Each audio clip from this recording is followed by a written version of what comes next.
guys, so we're gonna start with the beef. Any beef you have. Meron ako dito itong strip loin. Yan, and then lagyan ko lang siya ng salt. And then freshly ground black pepper. And then lagyan lang rin natin ng Nor liquid seasoning. If wala kayo nun, you can use toyo, or if you don't have toyo, just leave it. Salt and pepper or garlic powder, onion powder is enough.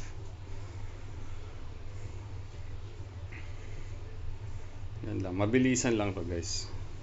It doesn't take much time to prep and cook. Pero yung ano talaga, authentic, yung makakapal yun. Yung mga beef katsu. Ito sa akin manipis.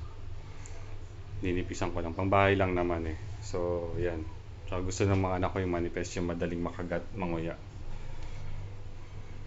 Yan lang. Can rest that one in minutes lang. Yan na yung beef natin.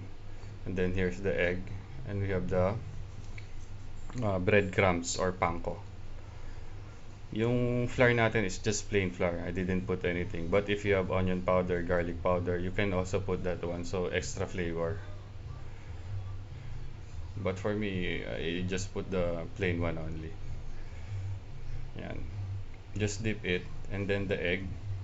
Yan, di pa nahalo. Fingering ko na lang yung itlog. Yan. Just coat the beef. After you coat the beef, yan, sa egg naman tayo. And then next, dun sa panko. Make sure na well coated yung yung beef. Well coated ng dry, well coated ng wet, and then back to dry again. And that's all. Prito na. Saglit lang yan.